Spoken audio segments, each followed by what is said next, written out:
Hii ni Present Truth Loud Cry Ministry. Karibuni katika ujumbe wa wakati.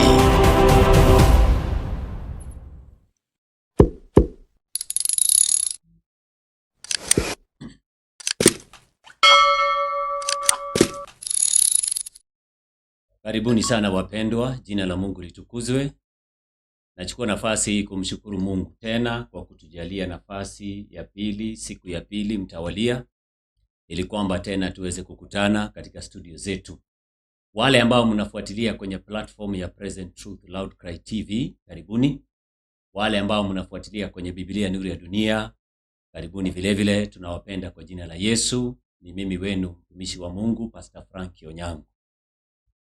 Na pia wale ambao mko nje ya nchi ya Kenya, tunawapenda sana. Karibuni sana, jina la Mungu litukuzwe kwa ajili yenu. Nachukua nafasi hii kuweza kumshukuru Mungu. Mungu ni mwaminifu, ametupatia nafasi nyingine ili kwamba tena tuweze kuendeleza somo letu. Hii ni sehemu ya pili.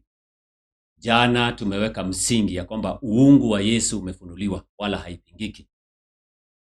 Sasa leo tunaingia katika awamu ya pili, na leo ndio tutatofautisha imani ya wanautatu na imani ya wale ambao wanapinga utatu.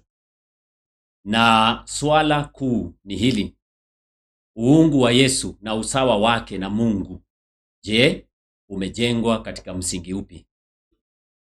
Ninarudia, uungu wa Yesu na usawa wake na Mungu umejengwa katika msingi upi?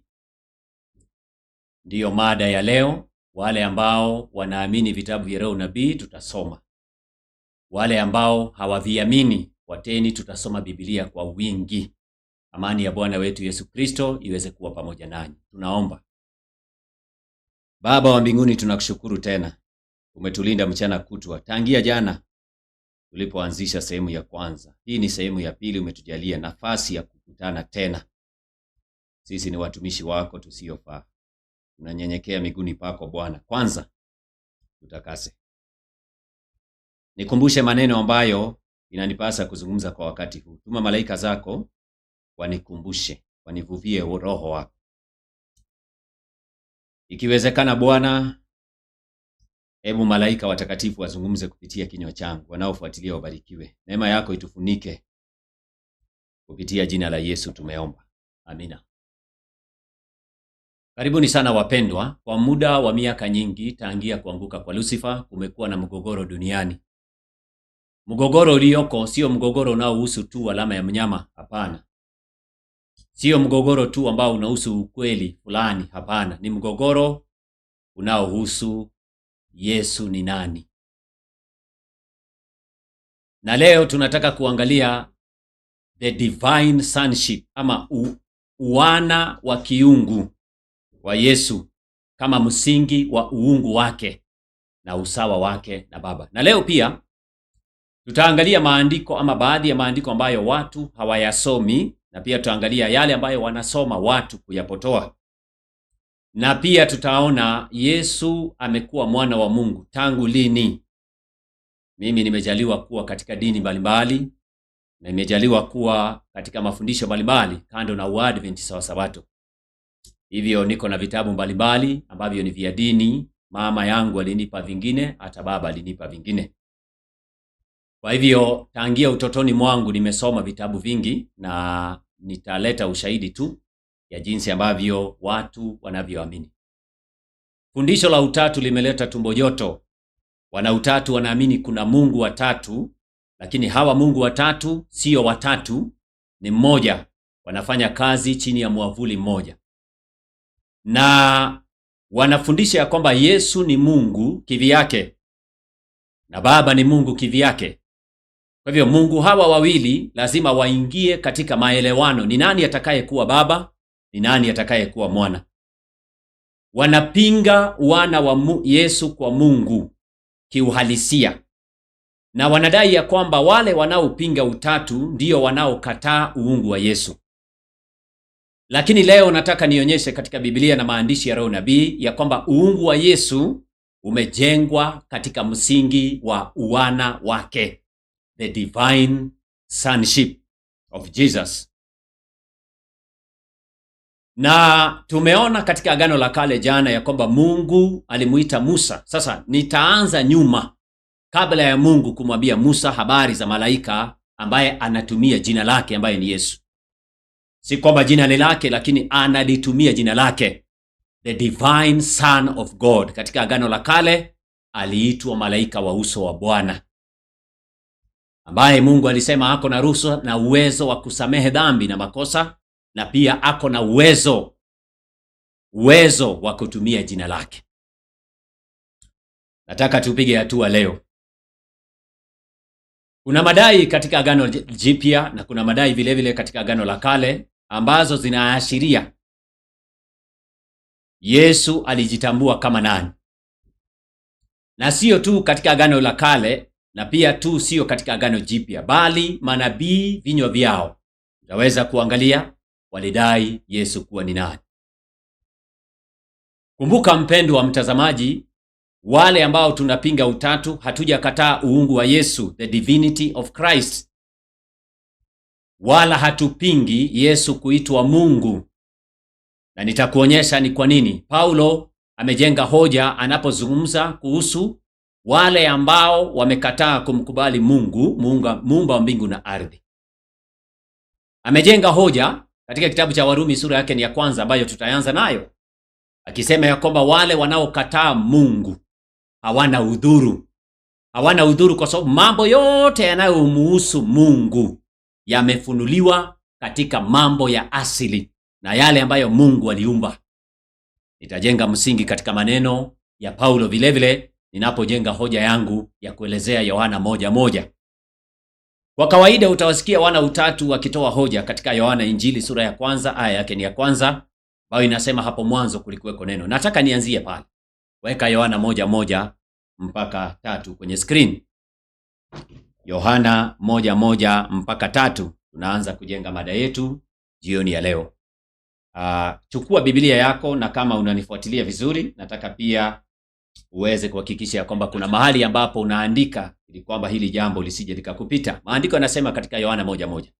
John chapter 1 and verses number 1.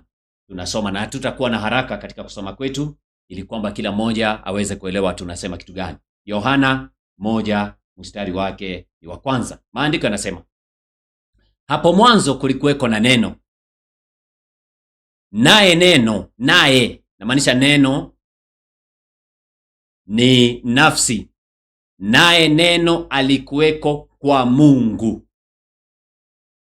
Koma. Huyu neno ambaye ni nafsi, Yohana anasema alikuweko kwa Mungu. Koma. Alafu anamaliza anasema naye neno alikuwa Mungu.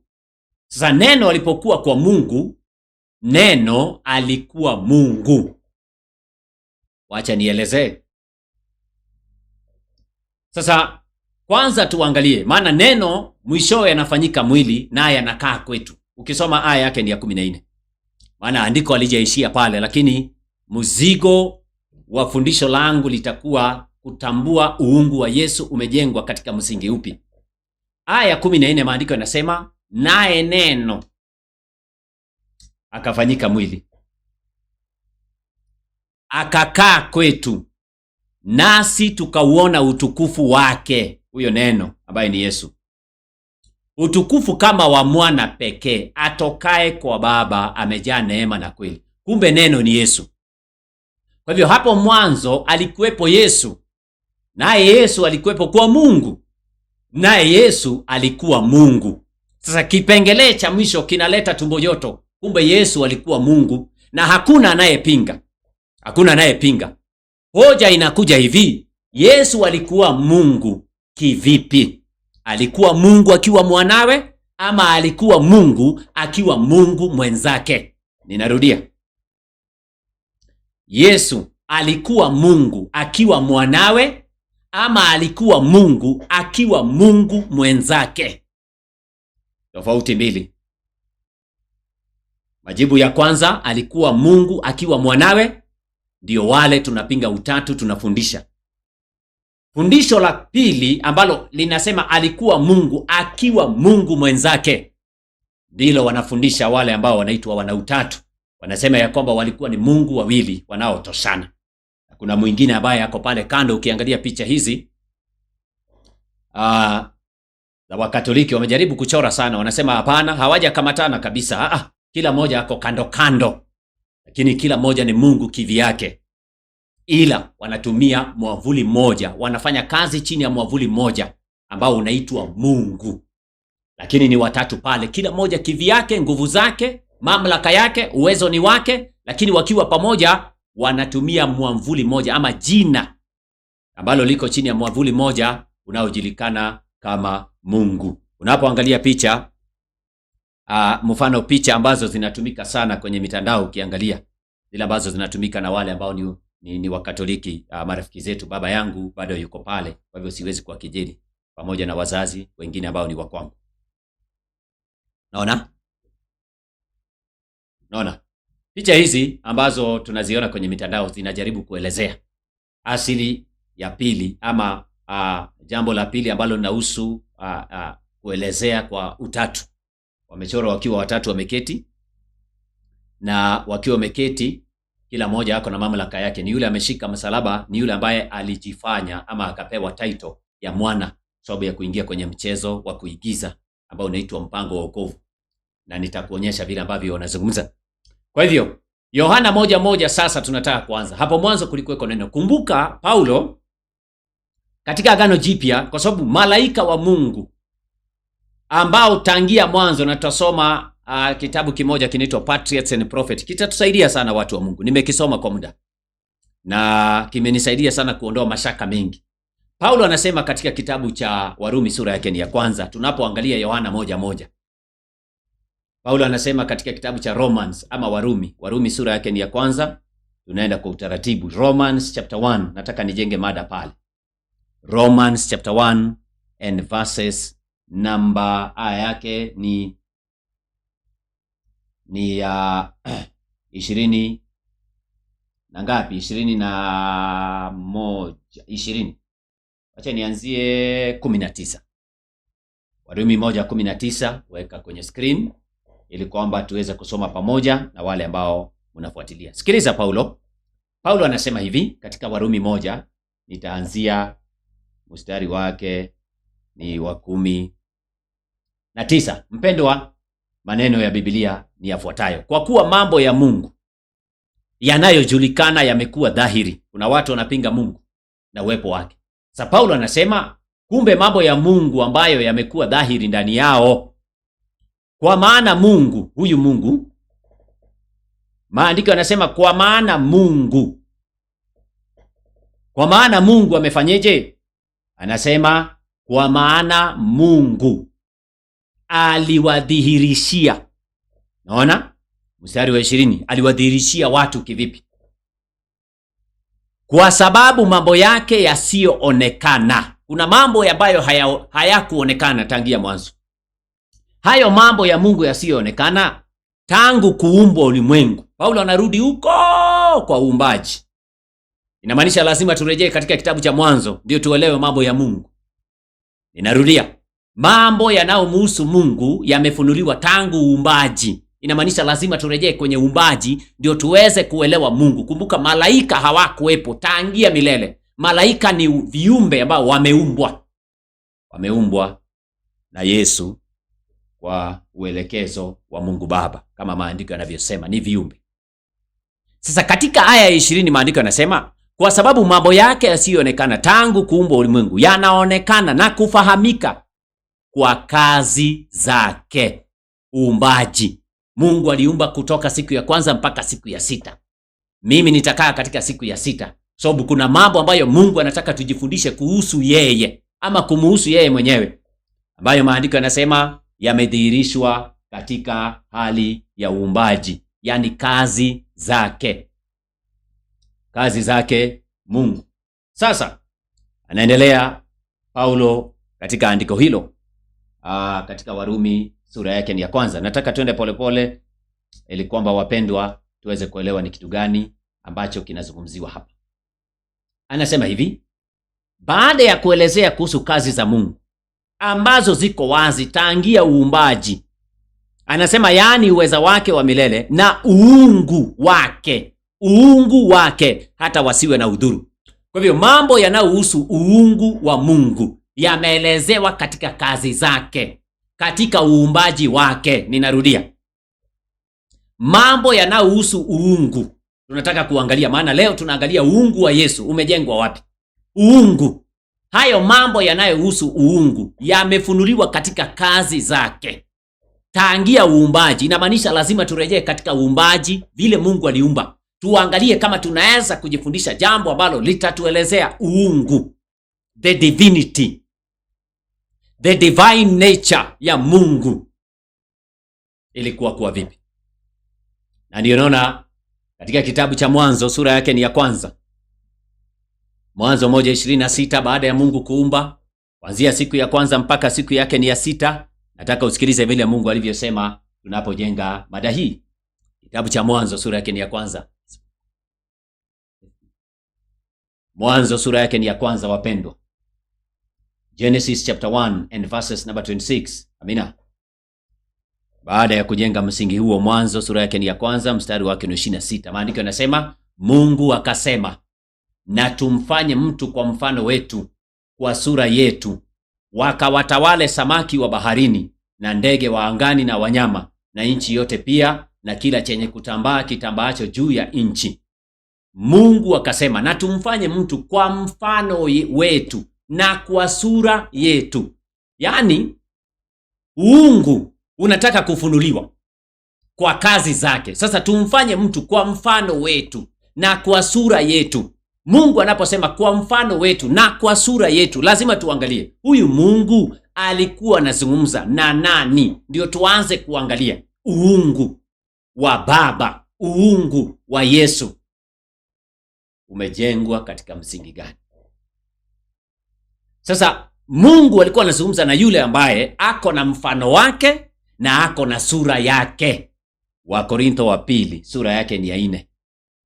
Andiko la kwanza, tunataka kujua nani yako na mfano wa Mungu na sura ya Mungu, ambaye Mungu alikuwa anazungumza naye katika Mwanzo 1:26.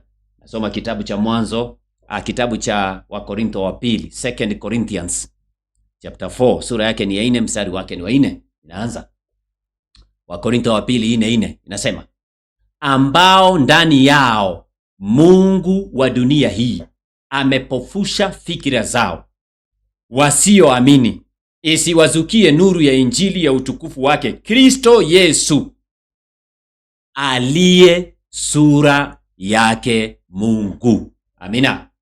Kwa hivyo Yesu ako na sura ya Mungu. Aliyeniona mimi amemuona Baba. Yesu ako na sura yake Mungu. Hilo ni andiko la kwanza. Na maandiko yanasema Yesu ako na mfano wa Mungu ambaye haonekani. Wakolosai 1 mstari wake na 15, alafu turudi kwa Yohana 1:1. Wakolosai 1 mstari wake na 15, Colossians chapter 1. Wakolosai, kumbuka tunaangalia uungu wa Yesu umejengwa katika msingi upi. Tumeanza katika Mwanzo 1:26, tumfanye mtu kwa mfano wetu. Mungu alikuwa anamuongelesha Yesu, maana Yesu ndiye ako na mfano wa Mungu na ako na sura ya Mungu. Wakolosai 1 mstari wake ni wa 15. Inasema habari hizi kumhusu Yesu, naye ni mfano wa Mungu asiyeonekana. Naye ni mfano wa Mungu asiyeonekana, mzaliwa wa kwanza wa viumbe vyote. Kwa hivyo Yesu ni mfano wa Mungu asiyeonekana. Kwa hivyo Mwanzo 1:26, Mungu anaposema na tumfanye mtu kwa mfano wetu, anamzungumzia mwanawe. Haongei na malaika hapo, anamuongelesha mwanawe, maana mwanawe ndiye ako na mfano wake na sura yake. Umeelewa mpaka hapo? Asante. Paulo anasema mambo yanayohusu uungu yameelezewa katika kazi za Mungu tangia uumbaji. Na tumeenda katika uumbaji, tumefika Mwanzo 1 mstari wake ni 26. Na Mungu akasema tumfanye mtu kwa mfano wetu na kwa sura yetu. Sasa Mungu anataka kumfanya. Maandiko yanasema katika Mwanzo sura yake ni ya 5, Genesis chapter 5. Wacha nisome kwanza Genesis chapter number, samahani sana, Mwanzo sura yake ni ya 2. Genesis chapter 2 and verses, Genesis chapter 2 mstari wake ni wa 20 baada ya Mungu 2:7 soma. Mwanzo 2:7. Mwanzo 2:7 inasema Bwana Mungu akamfanya mtu kwa mavumbi ya ardhi, akampulizia puani pumzi ya uhai, mtu akawa nafsi hai. Hiyo. Haya, baada ya kumuumba Adam, ukienda mstari wake ni 21 ama 20, wacha nianzie 21. Wacha nianzie 20. Kuna kitu kinafanyika katika uumbaji. Hebu soma mstari wa 19 kwanza. Kuna kitu ambacho kinafanyika. Sikilizeni watu wa Mungu. Baada ya Adamu kuumbwa kwa mfano na wa sura ya Mungu. Sikiliza. Bwana Mungu akafanya kutoka katika ardhi kila mnyama wa msitu na kila ndege wa angani, akamletea Adamu ili aone atawaitaje kila kiumbe hai. Jina alilokiita Adamu likawa ndilo jina lake. Adamu akawapa majina yao kila mnyama wa kufugwa na ndege wa angani na kila mnyama wa mwituni. Lakini sikiliza pointi yangu, mahali najenga hoja. Lakini hakuonekana wa kumsaidia Adamu aliyefanana naye. Aliyefanana naye inamaanisha Mungu anapoumba katika uumbaji wake, anaumba wanyama wote wawili, mume na mke, wanafanana. Weka hiyo kwa mawazo. Paulo anasema mambo ya uungu yamedhihirishwa katika kazi zake.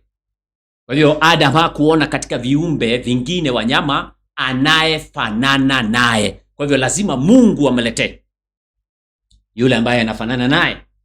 Maandiko yanasema 21, Bwana Mungu akamletea Adam usingizi mzito, naye akalala, kisha akatoa ubavu wake mmoja akafunika nyama yake mahala pake. Unaona?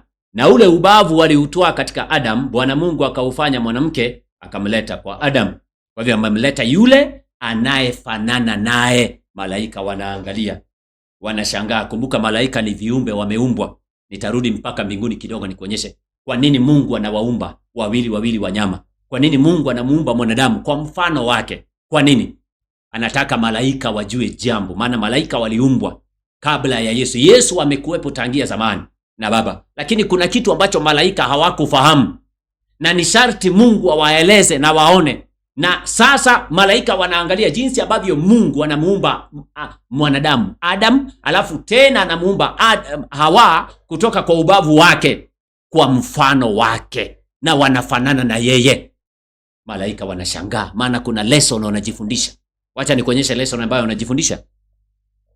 Maandiko yanasema katika mstari, sura yake ni ya 5, Adam na Hawa walipoumbwa walikuwa katika shamba la Eden. Adam and Eve walipoumbwa wakaingia kwenye shamba la Eden. Kumbuka Hawa anaumbwa kwa mfano wa Adam, anafanana na yeye kwa sura yake na mfano wake. Si kama mtaelewa, lakini nifuateni, ninawaombea sana. Sasa tuko kwenye analogy ya Paulo, tunataka kuelewa mambo ya uungu katika kazi zake. Sasa jambo la kushangaza ndilo hili ambalo litatusaidia kujua Yohana 1:1. Kumbuka malaika hawakuwepo wakati Yesu anakuwa mzaliwa wa kwanza. Na leo pia tutaangalia kitabu cha Waebrania, sura yake ni ya kwanza, mstari wake ni wa 5. Leo hivi nimekuzaa. Nataka kufafanua hilo aya, tunapojenga hoja yetu ya kuelezea ni namna gani uungu wa Yesu umejengwa. Umejengwa vipi? Sikiliza Mwanzo 5 mstari wake ni wa kwanza. Genesis chapter 5 and verses number 1. Sasa nataka ujiandae. Maandiko yanasema hiki ndicho kitabu cha vizazi vya Adam. Siku ile Mungu alipoumba mtu kwa sura ya Mungu alimfanya. Mstari wake ni wa 2. Kumbuka andiko linasema ni mtu ameumbwa, mtu kwa mfano wa Mungu. Mtu huyo, mtu ni nani? Mstari wa 2, mwanaume na mwanamke aliwaumba akawabariki. Kwa hivyo alipowabariki, maandiko yanasemaje? Maana Hawa ameumbwa kwa mfano wa Adam. Maandiko yanasema akawaita jina lao. Akawaita jina lao Adamu. Unaona? Akawaita jina lao Adamu. Ni kwa sababu Hawa ametokana na Adam, yule mwanaume. Yaani katika asili, huyu mwanamke asili yake, chembe chembe zake, DNA DNA leo, damu yake ikikatwa, mishipa yake inatoa chembe za damu ambazo ni za yule mwanaume. DNA. Tunazungumza kuhusu composition. Tunaongea kuhusu nature, asili ya Hawa, yeye ni Adam. Ndio unaona wote wawili wanaitwa mwanadamu ama mtu, maana asili yao ni moja. Ndio unaona wote wawili wanaitwa jina moja, Adamu, yani mwanadamu, Adamu. Lakini katika nafsi, huyu mwanamke sio Adam. Katika nafsi yeye ni mwanamke Hawa, lakini katika asili yake chembe zake, naona DNA yake, composition yake, asili yake, yeye ni Adam. Lakini katika nafsi yeye, maana Adam wako pale mwanaume, katika nafsi yeye ni mwanamke anaitwa Hawa. Lakini tukianza kujadili Hawa katika asili, sote tutakubaliana ya kwamba Hawa ni Adam, maana Mungu alisema wote wanaitwa Adam, maana wako na damu moja. Kwa hivyo tunaweza kusema hivi, hapo mwanzo kulikuweko na Hawa, naye Hawa alikuweko kwa Adam, naye Hawa alikuwa Adam.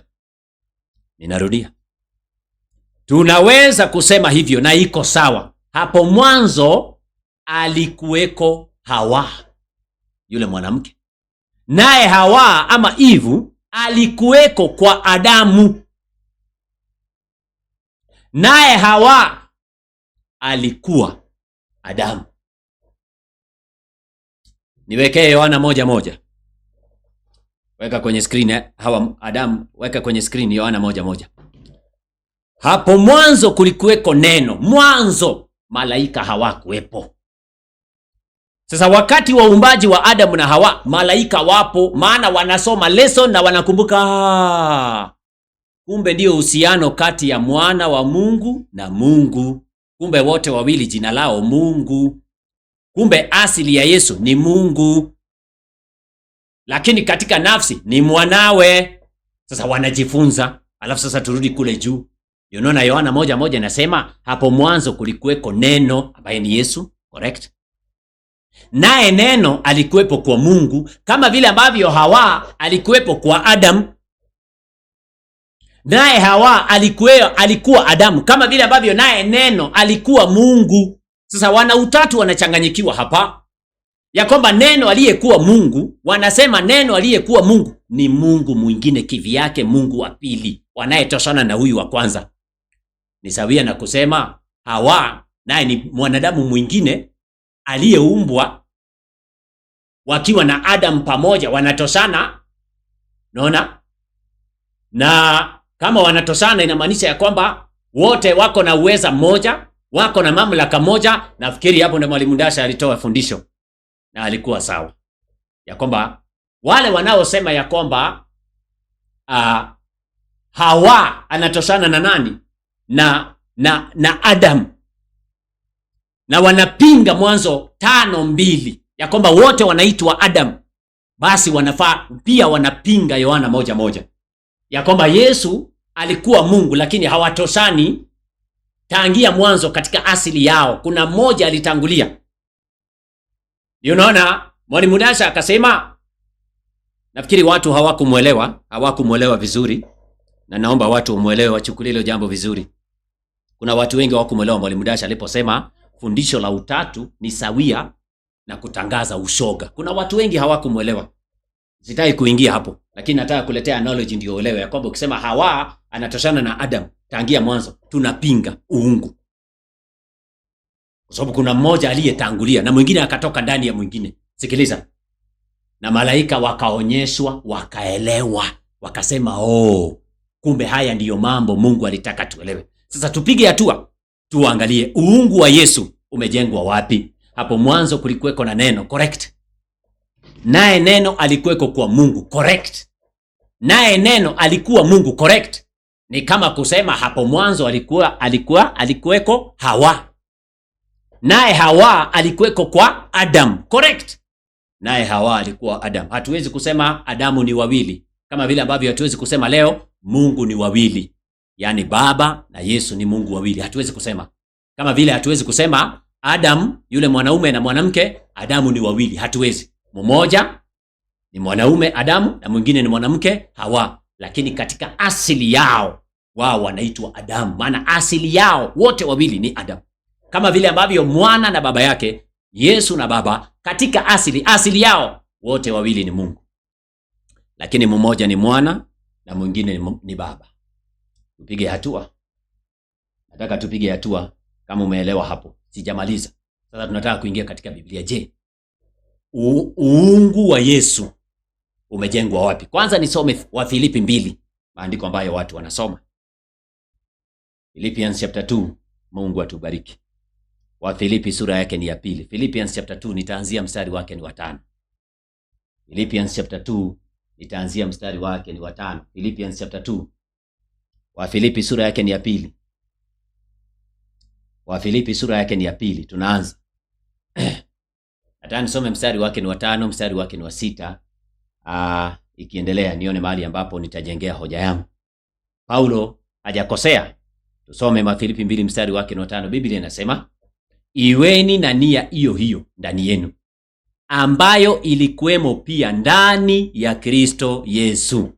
Haya, tuende polepole sasa. Unajua watu wamependa kusoma Biblia kwa haraka, na haya maandiko yako na uzuri na utamu wake. Tunapoyasoma taratibu na polepole, yako na utamu, na tunaweza kuyaelewa kwa haraka tukisoma taratibu. Angalia mstari wake ni wa 6. Inasema kuhusu Yesu, ambaye yeye mwanzo alikuwa yu na namna ya Mungu. Correct.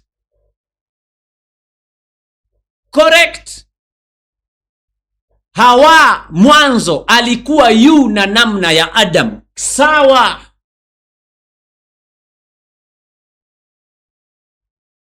Kwa pamoja Umeelewa hapo?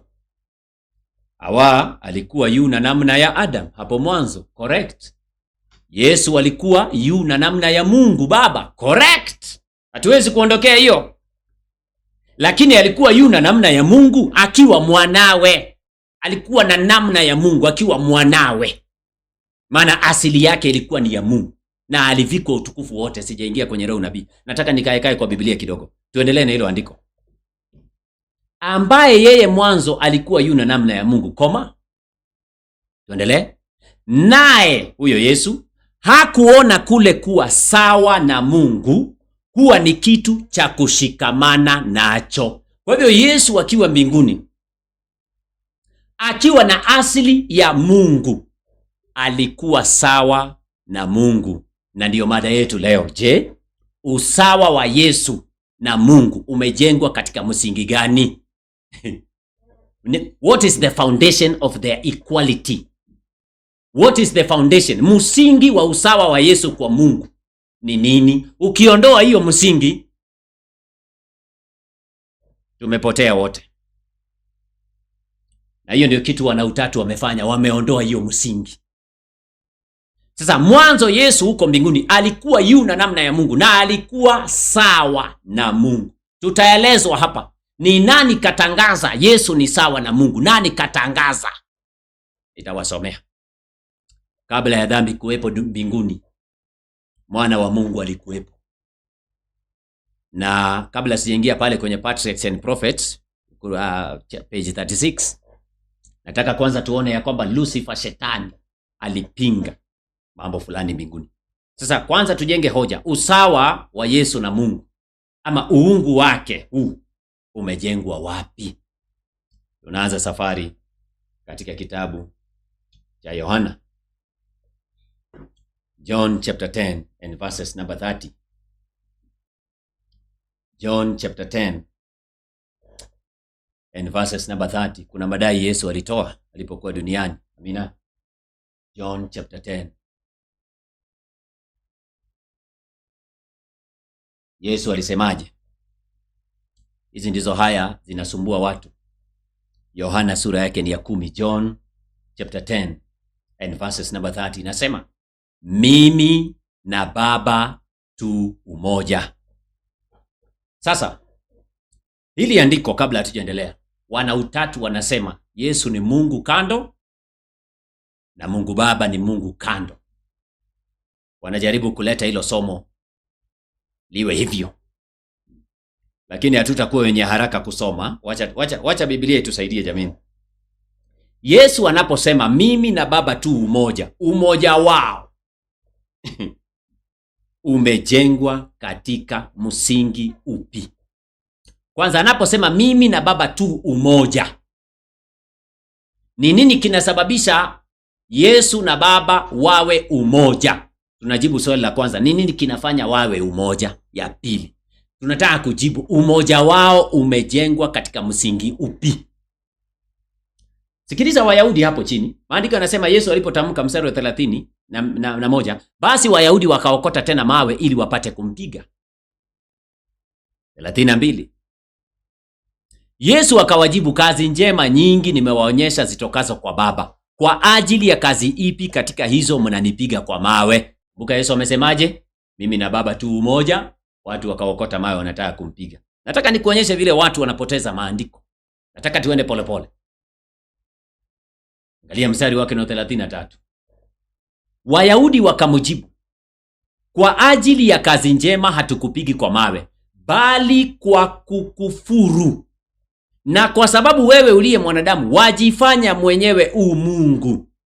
Hebu niwaulize swali, kuna mahali Yesu alijifanya yeye ni Mungu duniani?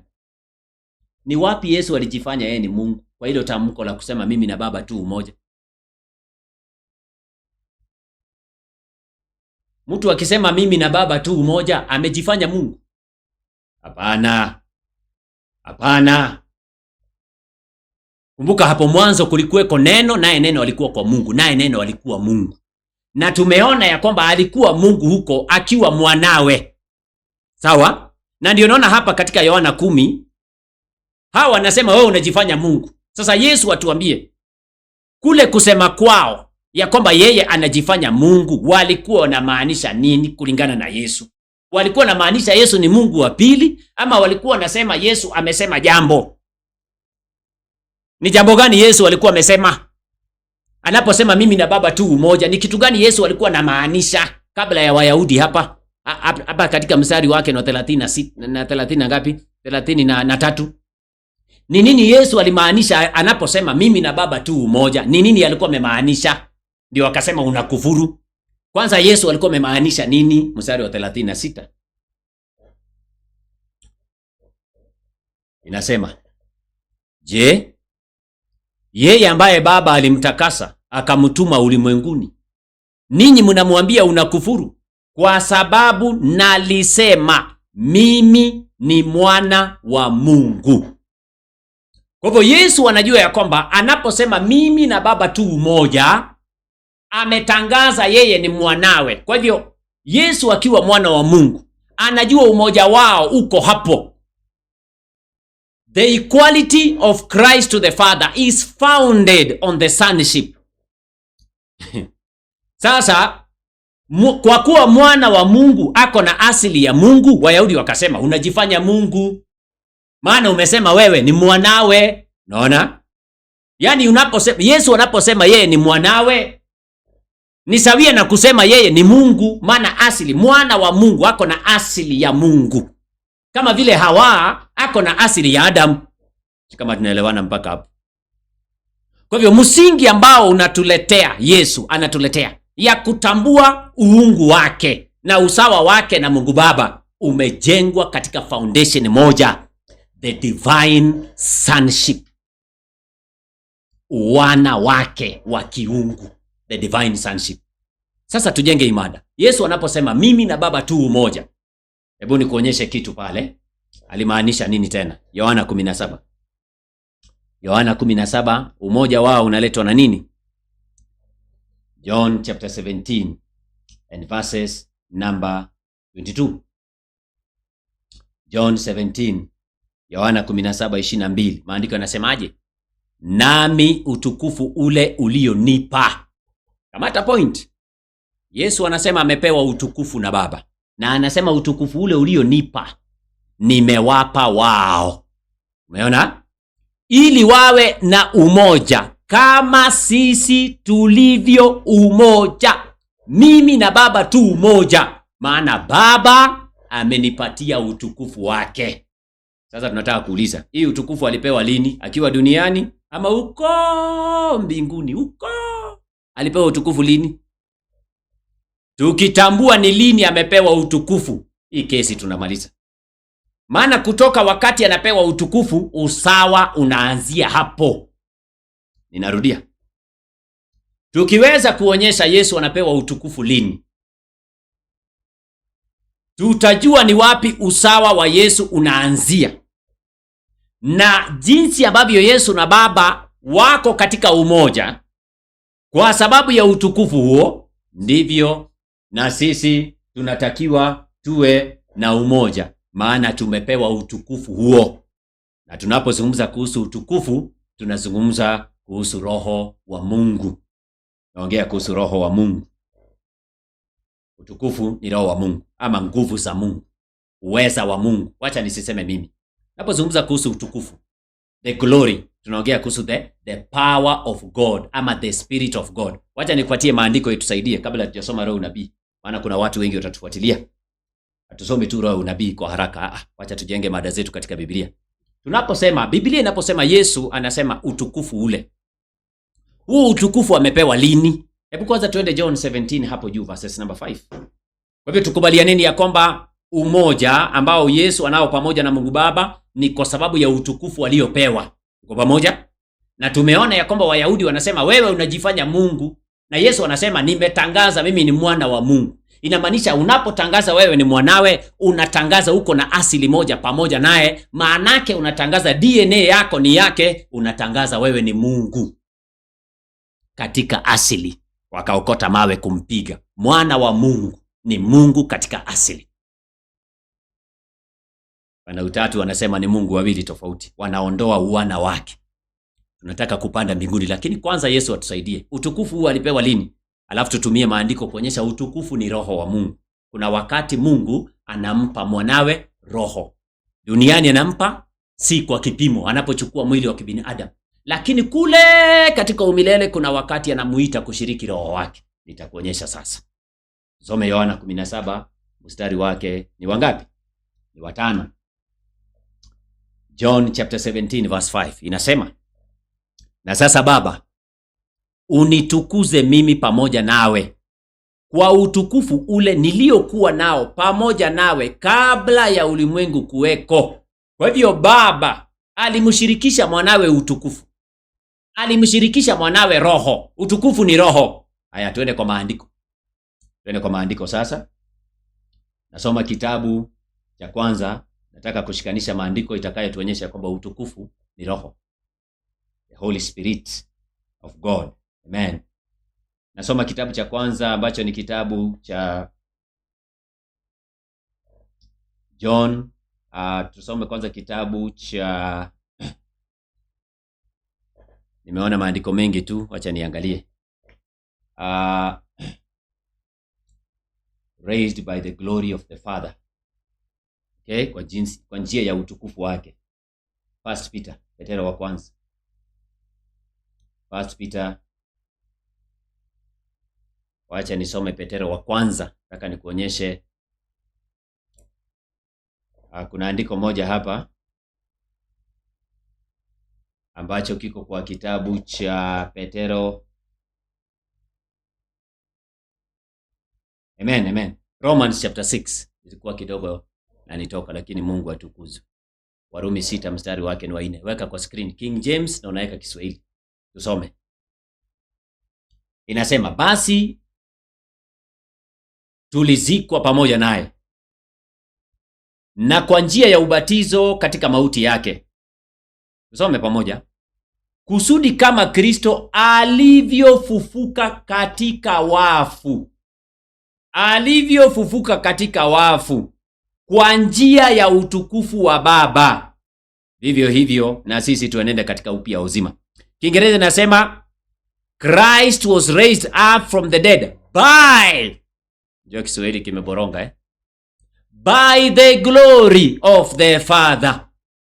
Kwa hivyo Yesu anafufuliwa na utukufu wa Mungu Baba. Utukufu wa Mungu Baba ndio unamfufua Yesu. Kama tunaelewana mpaka hapo?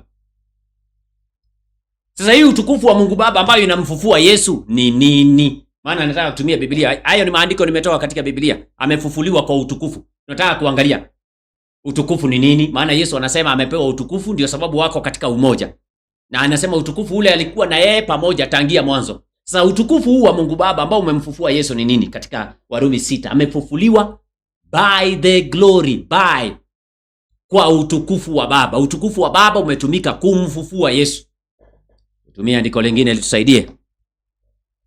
Inasema katika kitabu cha some sasa kitabu cha Waefeso 1:19 mpaka 20. Ephesians chapter 1. Waefeso sura yake ni ya kwanza. Ephesians chapter 1 and verses number 19 and verses number 20. Biblia inasema na ubora wa ukuu wa uweza wake. Unaona, hii ni Kiswahili inazungumzia Mungu Baba. Mungu Baba wako na ukuu wa uweza wake. Kiingereza inasema and what is the exceeding greatness of his power. Uweza wake, yani na nguvu zake, hizo ni nguvu zake ndani yetu tuaminio, jinsi ulivyo. Mungu wako na uweza wake na unafaa kukaa ndani yetu. Naona jinsi ulivyo kwa kadiri ya utendaji wa nguvu za uweza wake. Utendaji za nguvu za uweza wake. The power of God inatenda kazi gani? Mstari wake ni 20. Ni utendaji kazi gani? Uweza wake, nguvu zake ulifanya. Aliyotenda. Mungu alitenda kazi gani? Katika Kristo alipomfufua katika wafu, akamweka mkono wake wa kuume. Kwa hivyo uweza wa Mungu, nguvu za Mungu zinatumika katika kumfufua Yesu. Wacha nikutolea mwisho, tutajie tu direct. Okay. First Peter. Na hili ndilo andiko niliona Abel Shirima akilipotoa. Jameni wa Tanzania, Mungu atusaidie. Biblia haikuandikwa kwa Kiswahili wala Kiingereza. Na hii ambayo tunasoma King James Bible Version, hata nikiwekea hizo aya mbili utashangaa. Hatuwezi kujenga hoja kwa, hatuwezi kujenga mada kwa translation. Hasa translation za Kiswahili. Wacha nikuonyesha vile imepotoa Petero wa kwanza. Angalia Petero wa kwanza. Tunaangalia utukufu ambao ulimfufua Yesu ni roho. Petro wa kwanza, 1 Peter chapter 3 verse 18. 1 Peter, tunaendelea kuchambua uungu wa Yesu umejengwa katika msingi ya kwamba yeye ni mwanawe. 1 Peter ama Petero wa kwanza, 1 Peter chapter 3 and verses number 18. Weka King James na weke Kiswahili. Nataka watu waone vile Kiswahili kimepotoa maandiko. Ati kwa maana Kristo naye aliteswa mara moja kwa ajili ya dhambi zetu, mwenye haki kwa ajili yao wasio haki, ili atulete kwa Mungu. Unaona? Nilimuona Abeli akijenga hoja hapo. Ati mwili wake akauawa bali roho yake akahuishwa. Yaani Kiswahili kimepotoa. Kinasema roho ya Yesu ilihuishwa. Sio hivyo. Watafsiri wameharibu Biblia. Hiyo inaitwa umizimu. Soma King James, inasema Kiingereza. Inasema for Christ hath once suffered for sins, the just for the unjust, that he might bring us unto God. Tusome. Being put to death. Yesu aliuawa in the flesh, katika mwili. Angalia. But quickened by the Spirit. Lakini alifufuliwa ama alihuishwa kupitia roho. Si ati roho yake ndio ilihuishwa. Yesu alihuishwa kupitia roho wa Mungu. Kama tunaelewana. Alihuishwa. Yani alifufuliwa akahuishwa, akawekwa hai na roho wa Mungu. Lakini mtafsiri akasema ati roho yake ilihuishwa ikaenda kuhubiria maiti. Hatari sana. Nisiingie kwenye hiyo mada. Kwani Yesu ataenda kuhubiria maiti? Na Isaya alisema maiti hawezi kuhubiriwa. Mbona mnatafsiri Biblia vibaya? Petero anazungumza kuhusu analogy, kisa ambacho kilifanyika wakati wa Nuhu. Wakati ambapo Yesu alikuwa anazungumza kwa kinywa cha Nuhu akiwasihi watu waingie kwa safina.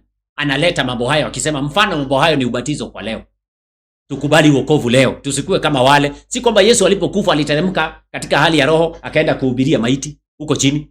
Kwani maiti wanaweza kusikiliza mahubiri? Isaya 38:18. Weka kwa screen. Yesu anapinga manabii wake mbona? Let us use the correct exegesis of the Bible. Tufanye interpretation mzuri ya Biblia. Kumbuka mada yetu ni uungu wa Yesu umejengwa katika uwana wake. Manabii wanasema waliokufa hawezi kutarajia ukweli wowote. Nataka nikuulize wewe, Yesu akikaa kiti moja na Isaya wataongea nini? Na Yesu ameenda kuhubiria maiti. Mnatafsiri Biblia vibaya. Isaya 38:18. Weka kwenye screen kwanza hiyo. Isaya 38 mstari wake na 18. Biblia inasema, kwa kuwa kuzimu hakuwezi kukusifu, mauti haiwezi kukuadhimisha. Tusome na wewe. Wale washukao shimoni wakizikwa hawawezi kuitarajia kweli yako. Hawawezi kuitarajia kweli yako. Haya, hiyo ni gani Yesu alipeleka baada ya kufa? Hiyo ni gani alipeleka huko? Sijui mnanielewa. Petero wa kwanza 3:18 izungumzi Yesu alienda kuhubiria maiti. Petero anasema Yesu alifufuliwa kupitia roho wa Mungu, ambayo kwa hiyo roho wa Mungu aliyemfufua Yesu alikuwa na hubiri zamani kupitia roho. Maana manabii waliongea, na Petero wa kwanza 1:10 anasema ambaye roho wa Kristo alikuwa ndani yao, ikiwemo Nuhu. Kumbe Nuhu alikuwa anashawishi watu, ni roho wa Kristo alikuwa ndani yake, lakini watu wanatafsiri leo ati Yesu kaenda kuhubiria maiti. Huo si ukweli. Turudi kwenye mada.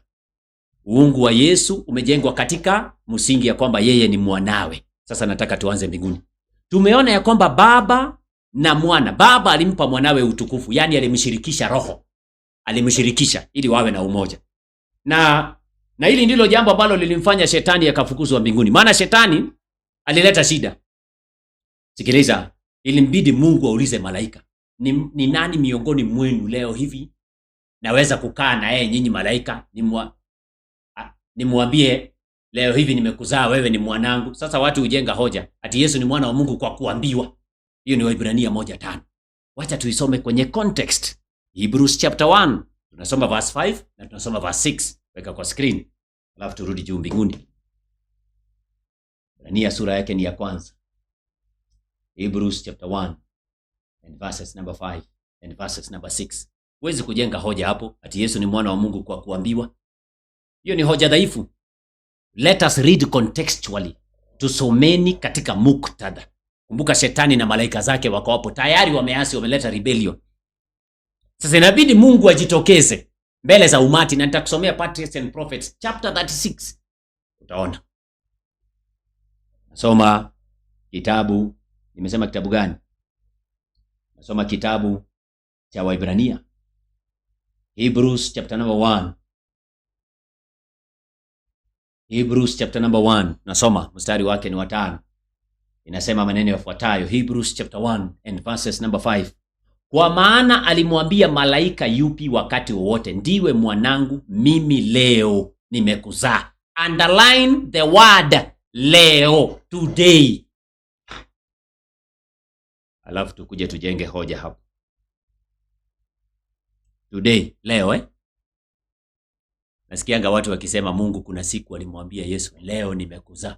Nikuulize, ikiwa siku inahesabiwa na jua na mwezi na nyota, jua ikitua siku moja, chomoka siku moja, ikitua siku ya pili, jua na mwezi, jua na mwezi, jua na mwezi. Hivi na wauliza, wakati Mungu alikuwa anaambia malaika zake hivi leo nimekuzaa, hiyo leo ilikuwa inahesabiwa na jua na mwezi gani?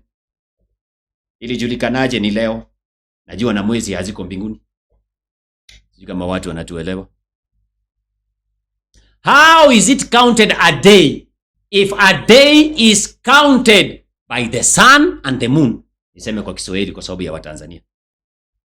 Kama hilo neno leo maanake ni siku, na huko ni zamani za milele, dunia hata haijaumbwa, jua na mwezi hazipo, ilijulikanaje ni siku moja? Kwani unataka kuniambia kuna siku moja Mungu alikaa chini siku hiyo siku alihesabu aje akawaita malaika akawaambia ni leo? Tufikirieni zaidi. Tuendelee kusoma ndio nikuonyeshe. Anasema hivi leo mimi nimekuzaa. Na tena baada ya kuzaliwa, sikiliza, baada ya kuzaliwa, na tena mimi nitakuwa kwake baba, na yeye atakuwa kwangu mwana. Kwani Mungu alikuwa awe na mwana kwa kumwambia? Na hii leo si siku moja. Leo maanake ni kipindi kirefu sana. Ni kama vile Paulo anasema katika Wakorintho wa 2:6, anasema leo hivi mkisikia sauti yake msiifanye sauti yake mioyo yenu kuwa migumu. Leo ndiyo siku ya wokovu. Today inamaanisha ni kipindi kirefu. Lakini leo ambayo inazungumzwa katika Waebrania sura yake ni ya kwanza ni kipindi cha mbali huko katika zama za umilele. Katika zama za umilele ndio inaitwa leo, kipindi hicho, na ni kipindi kirefu. Sasa kwa nini Mungu anasema hivyo katika mstari wake ni wa 6? Contextual reading. Angalia. Anasema hata tena amletapo mzaliwa wa kwanza ulimwenguni, asema na wamsujudu malaika wote wa mbinguni. Ati wafanye nini? Wamsujudu. Wewe unadhania Lucifer angekubali? Kwa nini Mungu anasema wamsujudu malaika wote? Ni nini kilikuwa kinafanyika mbinguni? Nini kilikuwa kimefanyika huko? Ndiye alete hiyo tangazo. Nini kilikuwa kimefanyika? Hawa malaika ni viumbe. Lakini Yesu alikuwa mwana wa Mungu katika zamani za milele. Alikuwa mzaliwa. Si kwamba alikuwa ameambiwa. Hili tamko anakuja kuambia malaika wakati Mungu anajaribu kusuluhisha jambo ambalo lilikuwa limetokea. Ni jambo gani lilikuwa limetokea? Gani hilo? Isaiah 14 verse 12. Alafu tuende Patriarchs and Prophets. Isaiah 14. Weka kwa screen. Ni nini ilikuwa imefanyika ndio Mungu akuje kusuluhisha kesi? Maandiko yanasema katika Isaya sura yake ni ya 14. Mstari wake ni 12, jinsi ulivyoanguka kutoka mbinguni umeiona, ewe nyota ya alfajiri, mwana wa asubuhi. Jinsi ulivyokatwa kabisa, ewe uliyewaangusha mataifa. Nawe ulisema moyoni mwako. Hiyo ni Lucifer. Nitapanda mpaka mbinguni. Nitakiinua kiti changu juu kuliko nyota za Mungu. Nami nitaketi juu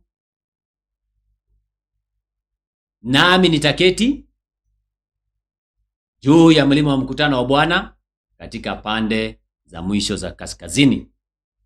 Nitafanana na yeye aliye juu. I will be like the Most High. Like the Most High. Unaona hilo neno like the Most High? Hilo ni neno like the Most High. Mishael, yeye aliye na mfano wa Mungu. Shetani alitaka nafasi ya Yesu. Alitaka hiyo nafasi, to be next to God the Father. Sikiliza vizuri. Sikiliza vizuri watu wa Mungu, usije ukapotea. Alitaka hiyo nafasi. He wanted to be like the Most High. Mishael, like the Most High, kama mwana wa Mungu alitaka. Okay? Na ukisoma kitabu kinaitwa LTMS, the second one, toka chini line second. Wacha tuweke pale. Shetani akaleta vurugu. Don't worry. Akaleta vurugu. Alitaka to be like the Most High, to be like the Most. Alitaka to be Jesus. Alitaka nafasi hiyo. Kwa nini? Kuna kitu Mungu alifanya. Mungu alimchukua mwanawe, akampa utukufu wote na akamtukuza. Akampa kiti kuketi pamoja na yeye. Maana alisema nyinyi malaika mmeumbwa, lakini huyu ni mzaliwa wangu. Hawakuwa Mungu wawili wakiwa huko. Sikilizeni watu wa Mungu. Wacha tu nitoe nukuu mbili alafu nirudi kwenye Biblia. For the sake ya wale ambao mnaamini roho unabii. Nataka niwaonyeshe. Na hili ndilo jambo ambalo lilini challenge. Okay? Lilinipatia changamoto kweli kweli. Hii ni kitabu kinaitwa LT, Letters and Manuscripts, ndio? of 1910 paragraph number 3 inasema angels were expelled from heaven, malaika walifukuzwa kutoka mbinguni, because they would not work in harmony with God, kwa sababu hawangefanya kazi katika umoja na Mungu. They fell from their high estate, walitoka katika sehemu yao ya juu, because, kwa sababu they wanted to be exalted, walitaka kutukuzwa. Sikiliza, they had come to exalt themselves, walianza kujitukuza wao, and they forgot their beauty of person and character came from the Lord Jesus. Walisahau ya kwamba wameumbwa na Yesu. Haya, tusome. This fact, uhakika huu, wengine wanasema si uhakika. This fact, uhakika huu, the angels would obscure, malaika wa giza walitaka kufunikia uhakika huu. Uhakika gani? That Christ was the only begotten Son of God, and they came to consider that they were not to consult Christ. Tulia, usitoke kwenye screen. Shetani aliwashawishi malaika wengine wajaribu kuficha ukweli na uhakika huu. Uhakika gani? Ya kwamba Yesu alikuwa ni mwana wa Mungu pekee tangia zamani. Wengine husema ya kwamba Yesu alikuwa mwana wa Mungu kutoka wakati anazaliwa na Mariamu, ya kwamba hilo jina mwana anakuja kupewa duniani in anticipation of the incarnation, lakini huko mwanzo alikuwa ni Mungu mwenzake. Kuna wana utatu wanafundisha hivyo, ijapokuwa si wote, lakini kuna baadhi wanafundisha hivyo. Wanawasikiza. Sasa sikiliza. Ilibidi Mungu aweke kikao kabla ya kumfukuza na kumtimua shetani. Jambo ambalo limezungumzwa katika kitabu. Weka hiyo katika Patriarchs and Prophets page 36. Patriarchs and Prophets 36. Ukurasa wake ni wa 36. Sikilizeni. Taratibu tu wapendwa. Walijaribu shetani na malaika zake kuficha hilo jambo. Yesu si mwana wa Mungu, maana walitaka wao pia wapewe nafasi ya kutukuzwa. Maana waliona wanaweza kuwa sawa na mwana wa Mungu. Walisahau ya kwamba hao ni viumbe. Wakasahau ya kwamba Yesu ni mwana wa Mungu. Zamani hizo walitaka usawa, lakini Mungu ndiye alikuja kutangaza usawa wake, Yesu. Na nitakuonyesha sasa hivi katika Patriarchs and Prophets. Wacha kwanza tusome tuende kwa utaratibu. Just enlarge kidogo. Inasema katika Patriarchs and Prophets. Patriarchs and Prophets inasema pale, the king of the universe, huyu ni mfalme wa mbingu na ardhi, summoned the heavenly host, akaita kikao baada ya kusikiliza shetani ameanza uchochezi ya kumpinga Yesu kama mwana wa Mungu na kufunikia uhakika huo, kama vile ambavyo wana utatu wengi leo wanafunikia uhakika huo ya kwamba Yesu hakuwa mwana wa Mungu. Inasema ya kwamba akawaita malaika wote kikao cha mbinguni, okay, mbele zake, before him, that in their presence, ili kwamba mbele zao amalize kesi. Kesi gani? He might set forth the true position of his son, not the true position of his fellow God. Hapana, ili aweke mbele zao kwa uwazi baruanja sehemu ama nafasi mwafaka aliyoichukua rasmi ama aliyokuwa nayo mwanawe. Kwa hivyo nani anataka kutangaza? Ni Mungu Baba. Sikiliza, dada White anasema, na anatoa kweli ambazo tayari tushajifundisha katika Biblia. Anasema, and show the relation he sustained to all the created beings. Mungu alitaka kuweka wazi nafasi ya Yesu mwanawe mbele za malaika na nguvu alizokuwa nazo. Anasema the Son of God. Kwa hivyo akiwa mbinguni huko juu zamani alikuwa ni mwana wa Mungu, hakuwa ni Mungu mwenzake. The Son of God shared the Father's throne. Alikuwa pamoja na Baba katika kiti chake cha enzi.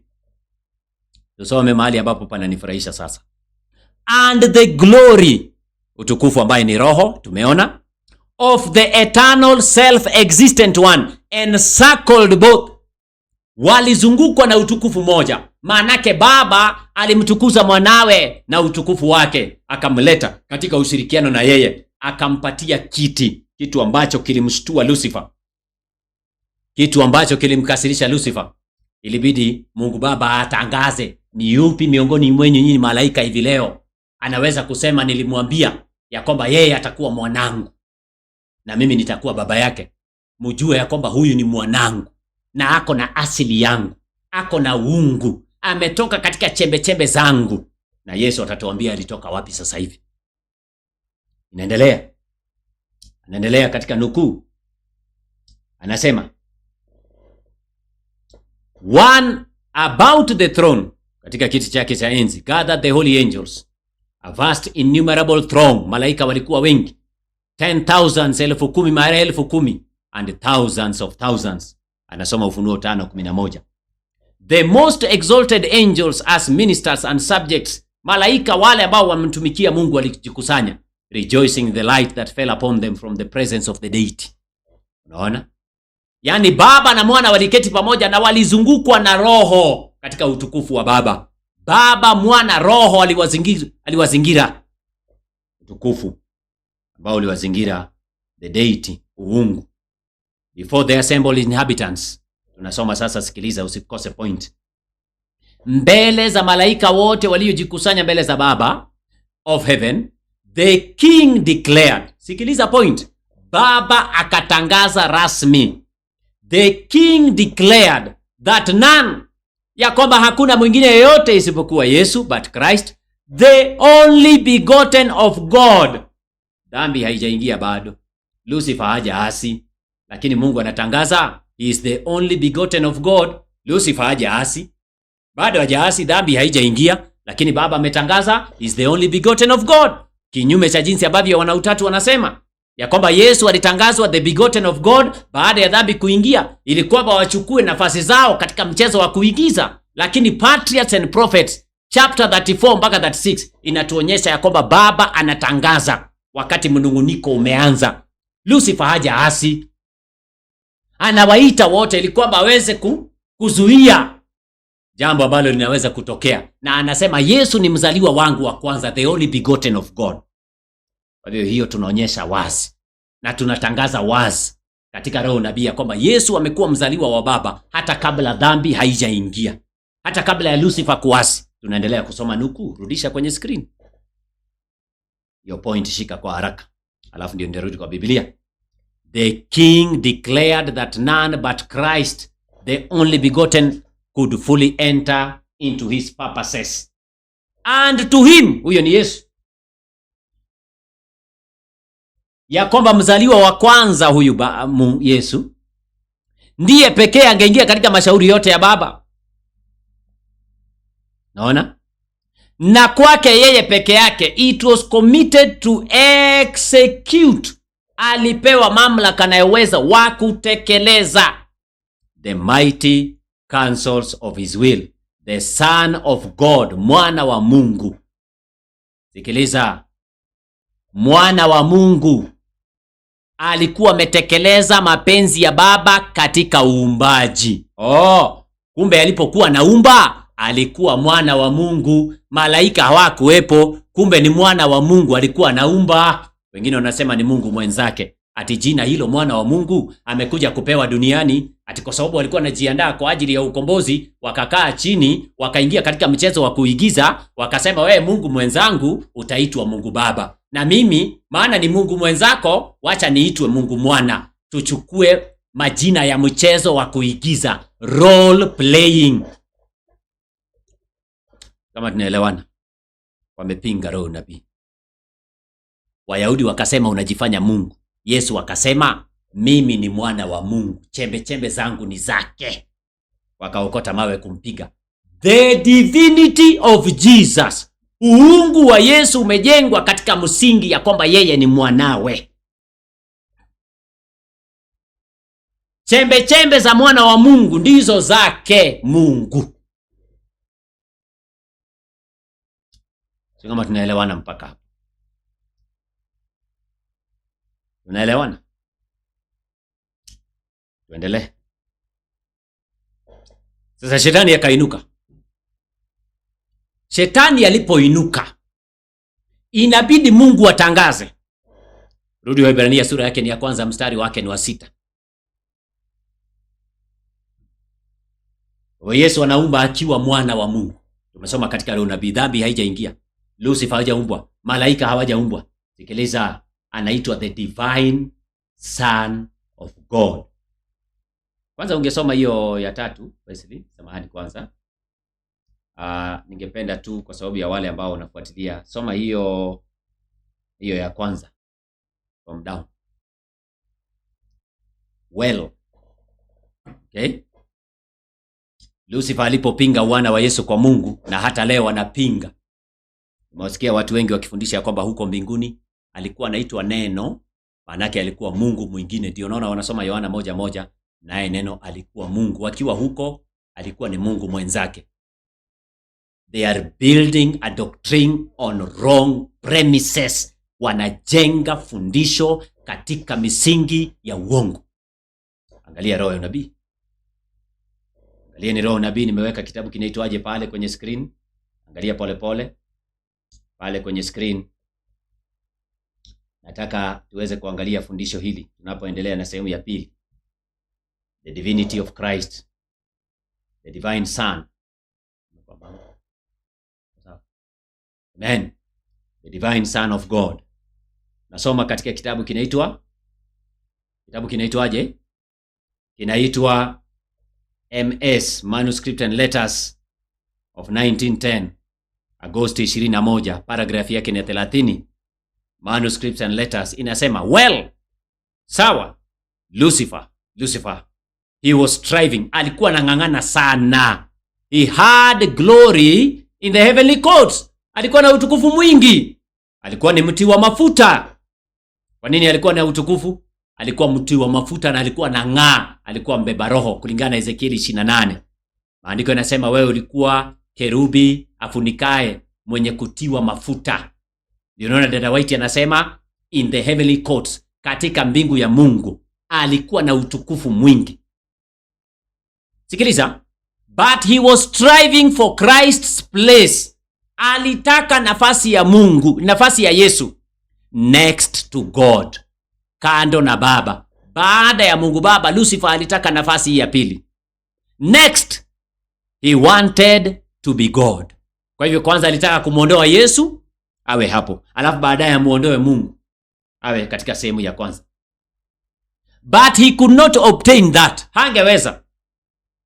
Christ was the only begotten son of God. Kwa hivyo kabla ya Lucifer kufukuzwa na dhambi kuingia duniani, baada ya Adam na Hawa kuumbwa, wana utatu husema ya kwamba Yesu anakuwa begotten son of God, maana wanakaa kikao cha dharura baada ya dhambi kuingia duniani. Wanakaa kikao cha dharura na wanasema, Mungu Baba anamwambia Mungu Mwana, anamwambia Mungu mwenzake, ati leo hivi nimekuzaa, enda ukomboe dunia. Lakini kulingana na roho nabii, Yesu alikuwa mwana wa Mungu hata kabla ya dunia kuumbwa, kabla ya uchochezi wa Lucifer, na wakati unaanza bado alikuwa mzaliwa wa Mungu wa pekee. The divine sonship, wana wa Yesu wa kiungu, ndio msingi wa uungu wake na usawa wake. Hakuona kule kuwa sawa na Mungu. Alikuwa sawa na Mungu kivipi? Maana alikuwa mwanawe mwenye asili yake. Lucifer alikataa. Na ndio unaona ukienda Waebrania 1 mstari wake ni 5 na 6, rudia huko. Mungu alitangaza na akawaita malaika akawauliza, ni yupi katikati yenu nimewahi kumwambia wewe? Hebrews chapter 1. Ni yupi miongoni mwenu nimewahi kumwambia wewe ni mwanangu? Yupi katikati yenu? Hata Lucifer angejitokeza, maana walijua hao ni viumbe.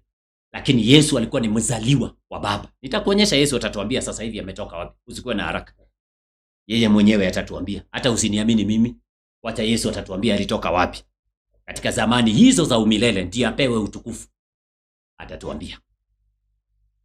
Inasema katika Waebrania 1, Mungu aliwakusanya hawa malaika. Mstari wa 5.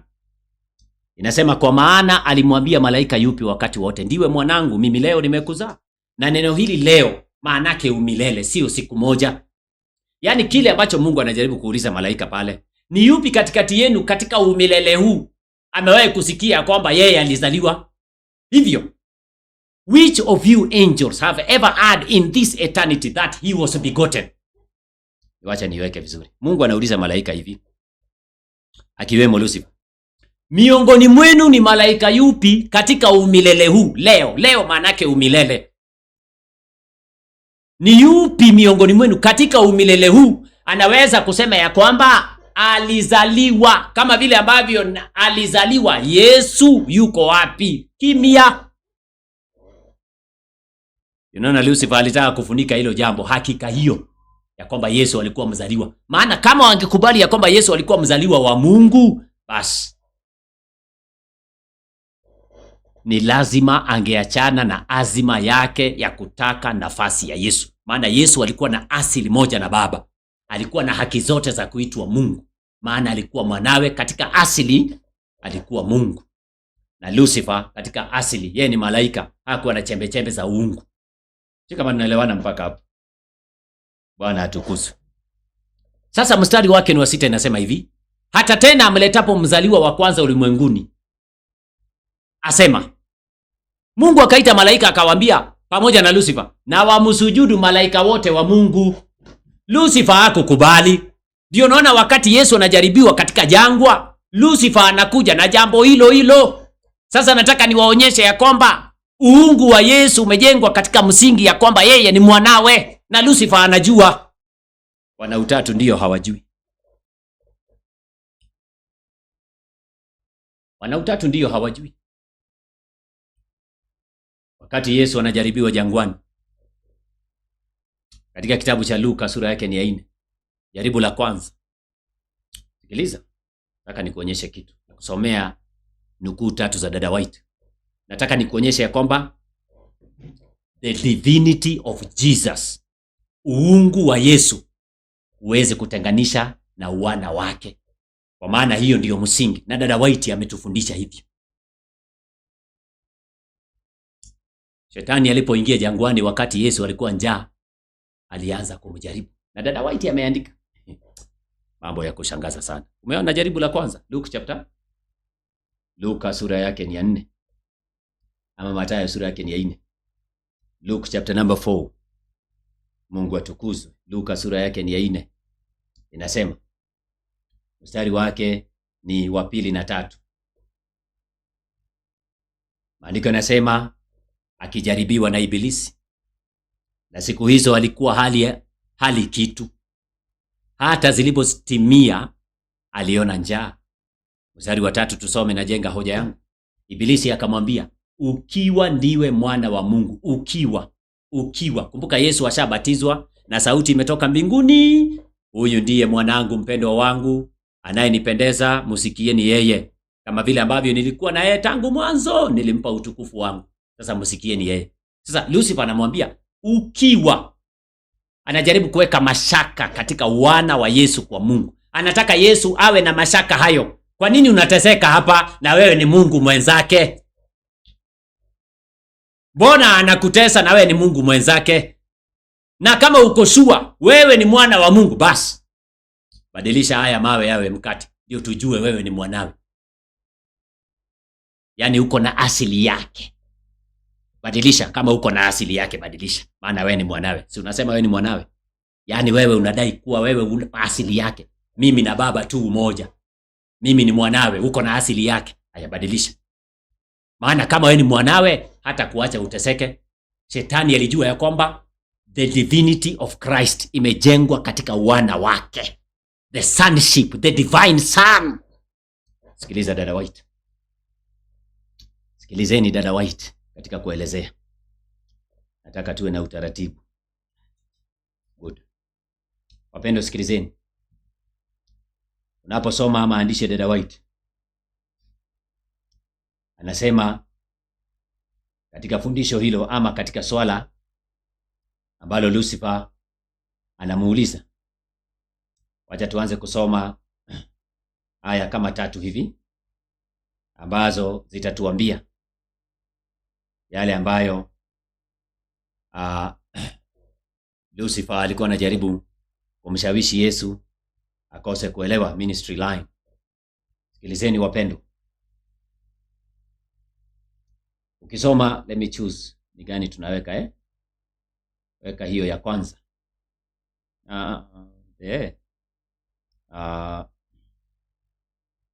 Ya confrontation, page 40 paragraph 2. Confrontation, mapambano waliokuwa nayo jangwani. Ikiwa wewe ni mwana wa Mungu, kuna kitu shetani anajua. Kumbuka katika Luka 10 mstari wake na 18, Yesu anasema na alimuona shetani akianguka kutoka mbinguni kama umeme. Na Ufunuo 12 inasema kulikuwa na vita mbinguni, Mikaeli akapambana na yeye, akafukuzwa, maana alitaka kuficha uhakika huo ya kwamba Yesu ni mwana wa Mungu. Sasa angalia vile dada White anazungumza kuhusu jaribu ambalo shetani alikuwa anamwambia Yesu. Naeka kwanza ameanza kunukuu katika Mathayo 3:17, nimekuwekea circle. This is my beloved son, huyu ndiye mwanangu mpendwa wangu ninayependezwa naye. Sasa katika nukuu ya confrontation page 40 aya yake ni ya pili, dada White anasema Satan flattered, shetani alijigamba that he could lead Christ to doubt, ya kwamba angeweza kumuongoza Yesu kushuku the words spoken from heaven at his baptism, maneno ambayo yalitamkwa kutoka mbinguni wakati wa ubatizo wake.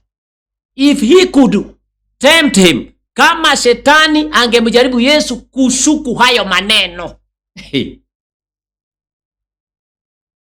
to question his sonship, kama shetani angeweza kufaulu kumuelekeza Yesu kushuku uwana wake, his sonship, and doubt the truth of the word spoken by his father, the truth, aweze kushuku maneno ya ukweli aliyotangaza baba yake, he would gain a victory.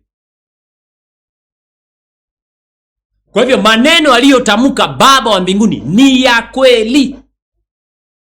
Huyu ni mwanangu. Sasa kwa nini ni maneno ya kweli? Maana shetani anajua akiyashuku maneno hayo, Yesu anashuku uungu wake. Maana uwana wa Yesu ndiyo msingi wa uungu wake. Angalia nukuu nyingine tuonyeshe sasa hiyo.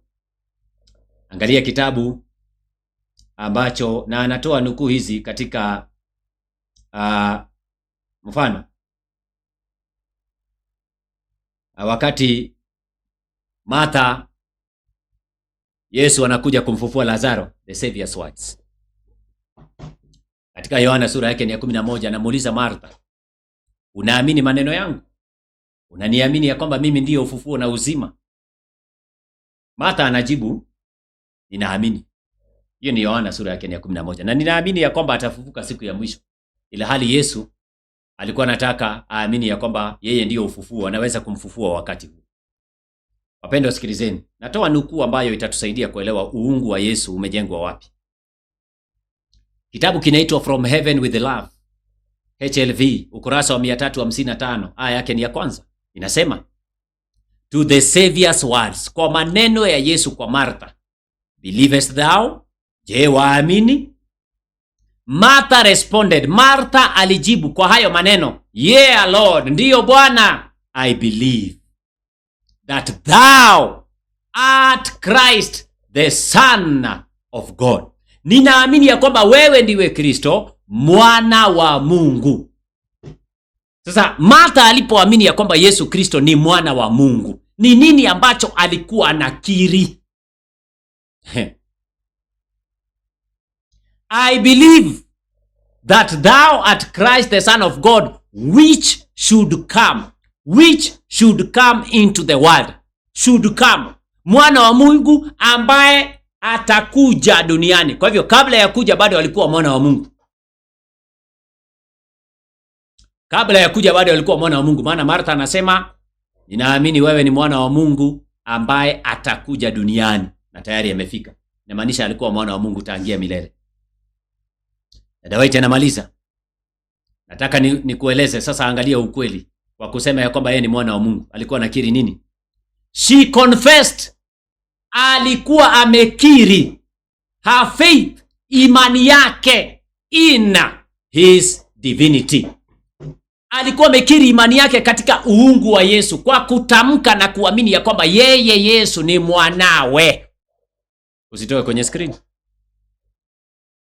Kwa kukiri kwa Martha ya kwamba Yesu ni mwana wa Mungu atakayekuja duniani, kumbe alikuwa nakiri uungu wake. Ala. Kumbe alikuwa nakubaliana na uungu wa Yesu, the divinity.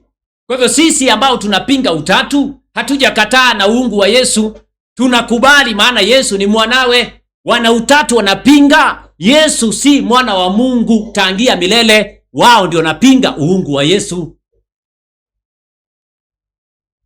The divinity of Christ. Uungu wa Yesu haujajengwa katika msingi ya kwamba Yesu ni Mungu namba 2. Uungu huo umejengwa katika msingi ya kwamba Yesu ni mwanawe. Huo ni ushahidi wa kwanza katika roho nabii na kuja kwa Biblia. Ushahidi wa pili, tuende msalabani. Si msalabani kuna jamaa katika Mathayo, ni Mathayo ngapi ile? Katika weka kwanza Matthew 27 verse 54. Matthew chapter 27 verses number 54. Matthew chapter 27 and verses number 54. Umeweka? Wakati Yesu alikuwa msalabani, Mathayo 27, Matthew 27 and verses number 54. Biblia inasema maneno yafuatayo: basi yule akida na hao waliokuwa pamoja naye wakimlinda Yesu walipoliona tetemeko la nchi na mambo yalivyofanyika, wakaogopa sana, wakisema, hakika huyu alikuwa mwana wa Mungu. Sasa kwa kukiri kwao ya kwamba huyu alikuwa mwana wa Mungu, ni nini walikuwa wamekiri? Sasa weka hiyo ingine, sasa weka nukuu ya Dada White. Dada White anasema katika kitabu kinaitwa From Heaven with Love 5:12 in the closing. Dada White ana nukuu, anajaribu kuelezea ni kitu gani walikuwa nakiri wanaposema Yesu ni mwana wa Mungu. Najua hili swala liko na uzito. From Heaven with Love 5:12.4. Weka tu polepole, usikue na haraka. From Heaven with Love. Wale ambao mko kwa mitandao, hakikisha una share the divine sonship. Hakikisha una share ndio watu wengi waweze kupata somo hili. Sikiliza, Dada White anasema, in the closing events, katika matukio ya mwisho of the centurion of the crucifixion day, ya siku ya kusulubiwa kwa Yesu, matukio ya mwisho ya siku ile, new witnesses, mashahidi wapya, was born. Ushahidi mpya ulitolewa to Christ's divinity. Ushahidi mpya ulitolewa kuhusiana na uungu wa Yesu. Ushahidi mpya ulitolewa kudhibitisha uungu wa Yesu. Ninasoma polepole. Ushahidi mpya ulitolewa kudhibitisha uungu wa Yesu. Ushahidi gani? When the Savior's dying cry had been uttered, wakati sauti ya kifo cha Yesu kilitamkwa na Yesu msalabani, another voice was heard, sauti ingine ya wale maakida ilisikika ikisema, truly, kwa hakika, this was the Son of God. Huyu alikuwa ni mwana wa Mungu. Kwa hivyo walipokuwa wanatamka jambo hilo, walikuwa wanaleta ushuhuda mwingine kwa uungu wa Yesu. The divinity of Christ is founded on his sonship.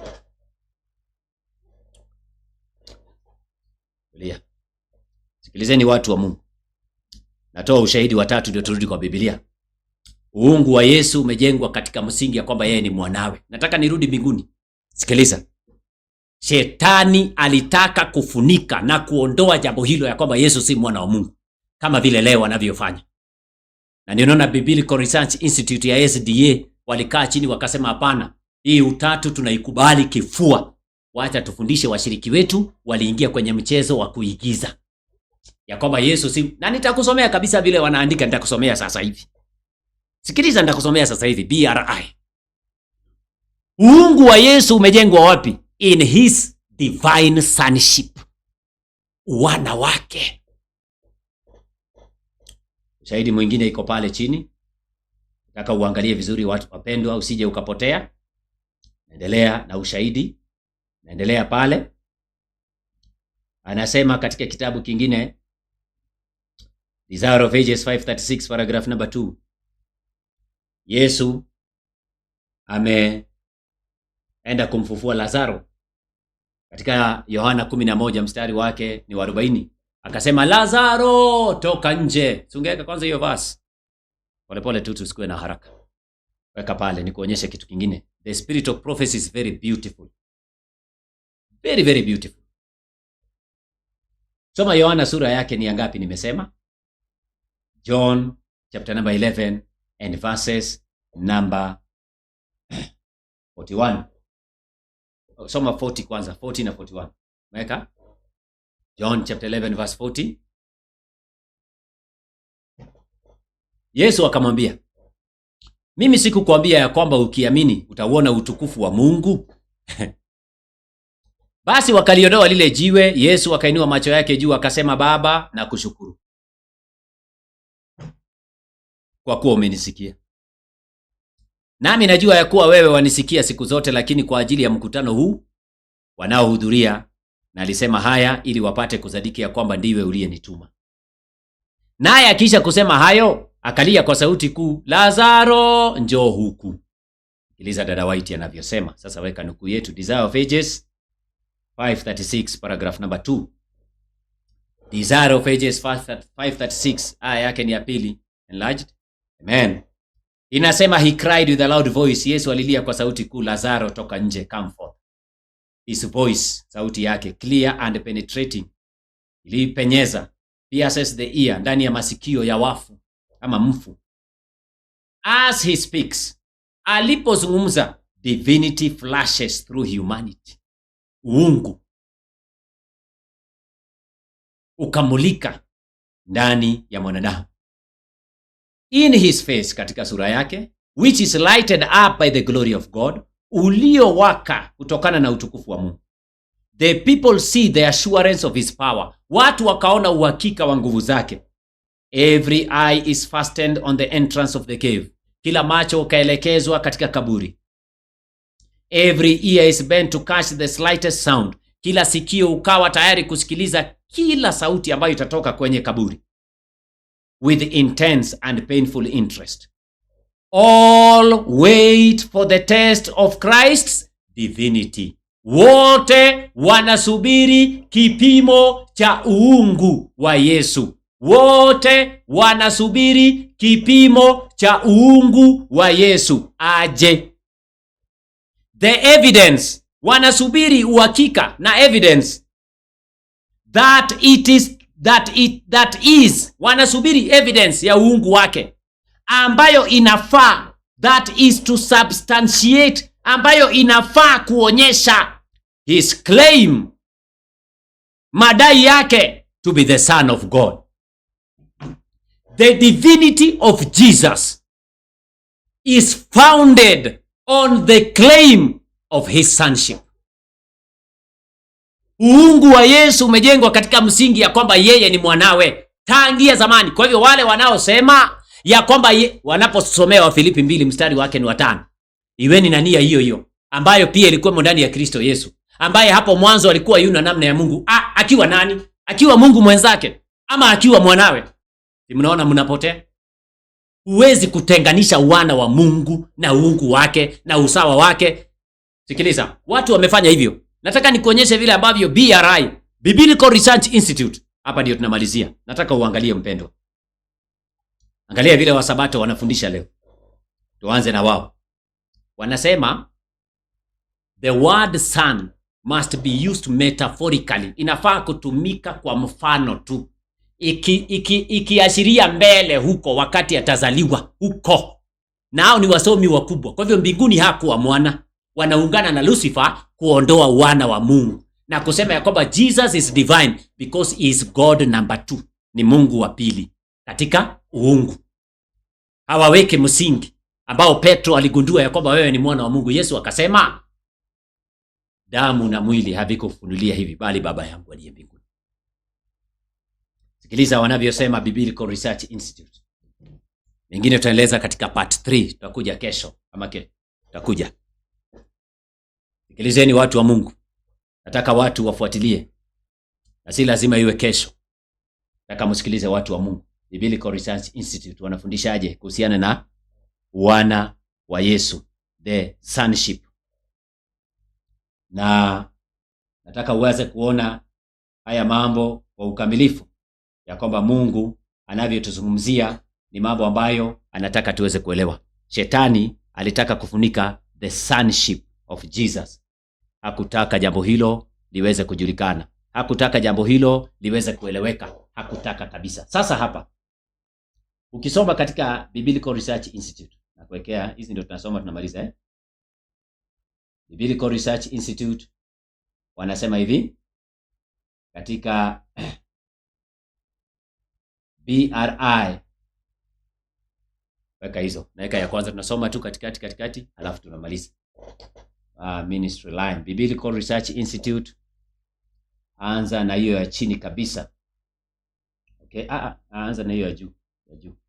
The Trinity and Phileo love, upendo wa Phileo ya agape. Najaribu kuelezea pale kwenye website ya BRI, na wanasema hivi, usijali, wanasema hivi pale. Na wapendwa, sikilizeni, hii ni sehemu ya pili. Nilikwambia tutaenda sehemu kama 20 za kwanza, first 20 sessions. Alafu usisahau siku ya Sabato ya Jumamosi kuanzia saa 8 mpaka saa 12 tutakuwa na panel. Tumeshaandaa stage, inaitwa question and answer session. Leteni nukuu zote umesikia wana utatu wakikuletea za kukukanganya, na maandiko yote kama Warumi 9:5 hizo, Tito 2:13 hizo. Leteni, tutakuwa tunachukua muda kuzieleza pole. Tunataka watu watuelewe hizo nukuu, hizo aya. Msikue na haraka. Hizo zenye zinasema nafsi ya tatu ya uungu, the third person of the Godhead, hizo the three great powers, tutataka na sio Sabato hii tu, tutakuwa tunazifundisha kila Sabato saa 8 asubuhi. Tutakuwa tunafundisha makanisa yetu mahali ambapo tunaenda kwenye ibada, lakini saa 8 kamili watumishi wamekaa chini, tunaanza session ya question and answer. Swali unaulizwa, inajibiwa kwa undani, kwa ufasa, pole roho unabii. Kwanza anzeni kutafuta nukuu hizo ambazo zimewakanganya. Umesikia Mwakemo akitoa, wengine Mwalimu Chaka anatoa, na wengine wana utatu. Hizo nukuu leteni zote, anza kuziandika mahali. Kwa muda kama miezi 3 tutakuwa tuna deal na majibu na maswali na kufundisha. Sikiliza wanavyosema BRI. Tunaanza Biblical Research Institute tunapomalizia. Wanasema the Bible's clear allusion. Na kutafsiria ni allusion, ni dhana. At the Bible's clear allusions to the Trinity are enough for Adventists. Na wasiulize maswali. Ati dhana ambayo iko kwa Biblia, allusion ni dhana. Dhana iliyo kwa Biblia kuhusu mambo ya Trinity, hiyo imetosha kwa Wasabato, ni dhana. Au ni wasomi wanasema ni dhana. Tuendelee. Wanaendelea kusema, anza na ile ya chini kabisa sasa. Karibu kumaliza. Wanasema ni dhana, allusion. Wanasema the role of the Trinity in a doctrine of God. Kazi ya utatu ama doctrine hiyo ya Trinity. The down one, the role. Ama hiyo, whichever you put while, the role. Aiweka. The role, kazi. The role of the Trinity in a doctrine of God always raises questions. Wanajua. Maeka? Wanasema inaleta maswali mengi ama inaibua maswali mengi. One reason. Wanasema, na hiyo imetoka katika An Introduction to Christian Theology from a Seventh-day Adventist Perspective. Hicho ni kitabu, ukurasa wa 89. The role of the Trinity in a doctrine of God always raise questions. One reason, sababu moja, is that the word itself, neno hilo, does not appear in the Bible. Nor is there any clear statement of idea. Naona? Hakuna idea kama hiyo. But the Bible does set the stage for its formulation. Wanasema Biblia imeweka stage ya kubuni fundisho, wanabuni. And the concept represents a development of biblical claims, madai ya Biblia. And concepts, wanasema ya kwamba ubunifu wa fundisho hilo limeletwa kwa sababu ya madai wanayoona yako katika Biblia, madai. So even though the doctrine of the Trinity is not part of what the Bible itself says, hata kwamba fundisho hilo la utatu haliko katika sehemu yoyote ya Biblia, na fundisho lolote la Biblia ambalo linasema au kuzungumza kuhusu habari za Mungu, it is part of what the church must say. Ni sehemu ya yale ambayo kanisa lazima iseme, to safeguard the biblical view of God.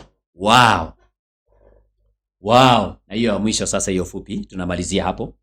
Kumbe wanasema ni formulation, na wanasema hata kama haiko kwa Biblia, kanisa lazima iseme ndio tulinde Mungu. Kanisa inasema, inabuni formulation ndio wamlinde Mungu. Ya mwisho, the divine sonship. Wanamaliza wakisema hivi, it's a metaphorical usage. Kwa nini sijaona hiyo metaphorical kidogo tu Wesley? There's one more. Kamoja, we are not reading two but one because I want to close but we must read it because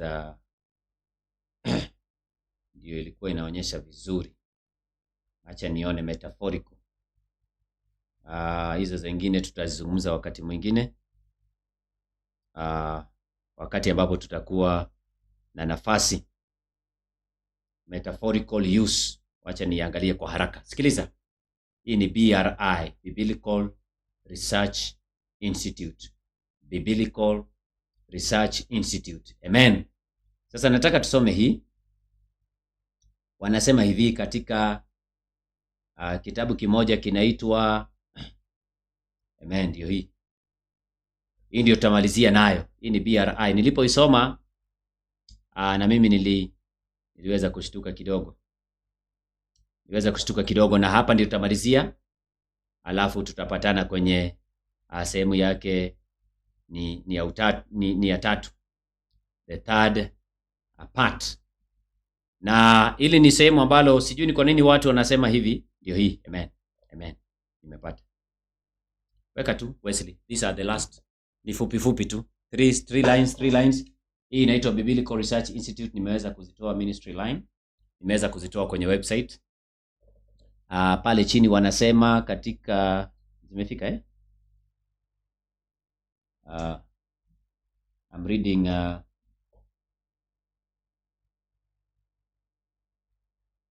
anza na nimekuwekea gani? It may be referred. Anzia na hiyo, in order to eradicate sin. Yes, in order to eradicate sin. Anza na hiyo, in order. Na tumeona leo nabii nasema hata kabla ya dhambi Yesu alikuwa ni mwana wa Mungu. Kuna aya moja sijasoma, nimesahau lakini Mungu amenikumbusha. Ya John chapter 16. Nafikiri hiyo ndio tutafunga nayo. Aya. Hapa wanasema katika Biblical Research Institute, huyu anaitwa Gordon Jason, Adventist Review, October 31, 1996, paragraph yake ni ya 12, anasema in order to eradicate sin. Yani wakati dhambi ishaingia, ndio dhambi iondolewe na uasi from the universe, and to restore harmony and peace, one of the divine beings. Angalia hawa watu, ati mmoja wapo ya watu, nafsi zile za kiungu, mmoja wapo, asemi ni mwana. One of the divine beings accepted and entered into the role of the Father, another the role of the Son.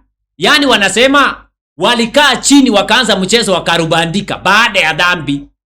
Wakati leo nabii natuambia Yesu alikuwa mwana wa Mungu mzaliwa kabla ya dhambi. Sasa hawa wana formulate. Unaona? Wakaingia katika mchezo wa karubandika, mchezo wa kuigiza. Inaendelea. It may be inferred.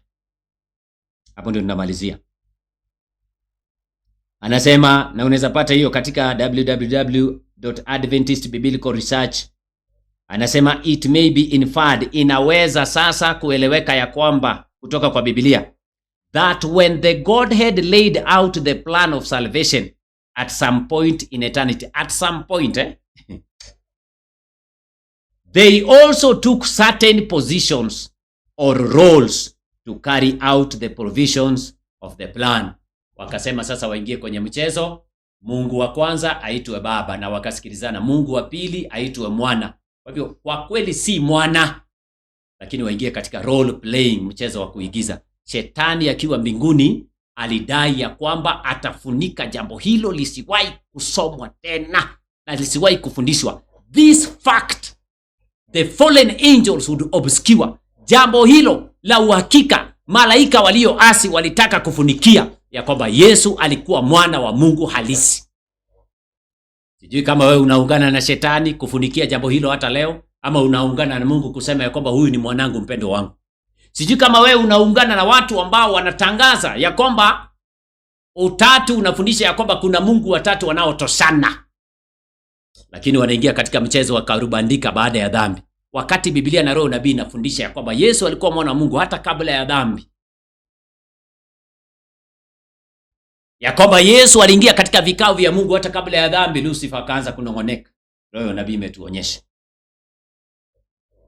uungu wa Yesu umejengwa katika msingi huo ya kwamba yeye ni mwanawe, anaitwa the divine son of God, the divine son of God. Na hayo mambo yanayohusu uungu, Paulo anasema tunafundishwa katika mambo ya uumbaji, kama vile ambavyo Eva alipotoka katika Adam na anaitwa Adamu. Mwana wa Mungu alitoka katika Mungu. Yohana 16 aya ya mwisho tunaomba. John 16 verse 27, weka King James 27 and 28. Hivyo ndivyo mwana wa Mungu anasema alitoka kwa Baba kisha akaja duniani. John chapter 16. John chapter 16 verse 27. Namalizia hapo ninaomba. Kisha maliza. 27 na 28 nasema, for the Father himself loveth you. Baba mwenyewe anawapenda. Because you have loved me. Maana mmenipenda. And have believed. Nanyi mumeamini. That I came out from God. 28.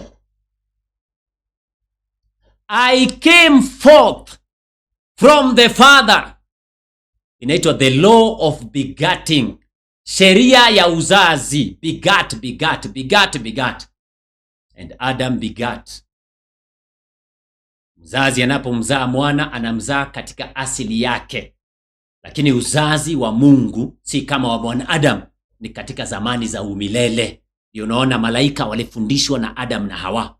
Alitoa katika ubavu wake. Siku ya Sabato tutaelezea kwa undani. Wacha niwache tu. Tutaelezea kwa undani uzazi huo ulikuwaje. Lakini katika zamani za umilele. Namaliza, sisomi kitu kingine.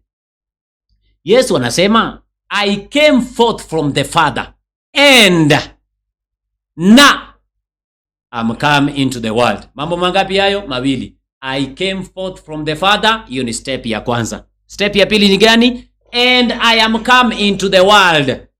Na nimekuja duniani. Kwanza nalitoka kwa Baba, ya pili nimekuja duniani. And kiunganishi. Inaunganisha sentensi mbili ambazo zinatuletea umuhimu huo. I came forth from the Father and I am come into the world. Bwana wabariki sana. Usikose kuungana nasi tena katika awamu ya 3. Na nafikiri tumetoa poster tayari. Siku ya Sabato ya kwanza hii saa 8 kamili tutakuwa tunaanza question and answer session. Kumbuka wapendwa, pia tuko na Pastor Chai na wachungaji wengine ambao rasmi wamekubali kuungana na kanisa la wana matengenezo nchini Kenya. Wiki ijayo tutakuwa nazindua kitabu cha mchungaji Chai pamoja na wachungaji wengine ambao watatueleza kwa undani ni kitu gani kimewavutia. Hatutaki kuwazungumzia kwa sasa, maana tayari wamepeleka barua zao za resignation, na Bwana atukuzwe kwa ajili ya jambo hilo. Neema ya Bwana wetu Yesu Kristo iwafunike. Amani ya Bwana wetu Yesu Kristo iwe pamoja nanyi, na rehema zitokazo kwa Mungu Baba na ushirika wa Roho Mtakatifu ziweze kuwafunika. Tukutane katika awamu ya 3. Bwana awabariki sana. Tunawapenda kwa jina la Yesu. Tunaomba. Mungu wetu, tunakushukuru kwa ajili ya kweli za ajabu ambazo umetufunulia leo. Usiwe na yeyote atakayepotea, ndio ombi letu. Funika vinywa vya adui ulivyoziba vinywa vya simba walivyotaka kumla Danieli katika tundu. Ziba vinywa vya watu ambao wanapinga neno lako, watetemeke wanapotaka kuzungumza kinyume cha neno lako, midomo yao ikwame. Bwana, tunaomba ukatupatie ushindi katika ujumbe huu tunapoendelea kutangaza kwa nguvu na kwa uweza wa Roho. Zaidi ya yote tunakuomba ukatuhifadhi chini ya mbawa zako na kutupatia ujasiri siku zote, ili kwamba tuendelee kutangaza ujumbe wa malaika wa kwanza, tumwabudu Mungu wa kweli. Leo tumeangalia uungu wa Yesu umejengwa katika msingi wa uwana wake. Endelea kutusaidia tusiungane na shetani kuzuia ukweli huu usije ukajulikana ya kwamba Yesu ndiye mwana wa kiungu wa Mungu aliye na asili ya baba yake, the divine sonship, msingi wa wokovu wetu. Neema yako itutoshe hata wakati mwingine, tujalie tena nafasi ya kukutanika, mapenzi yako yakitimizwa. Kwa jina la Yesu tumeomba na kuamini. Amina. Bwana wabariki sana, amani ya Mungu iwe pamoja naye.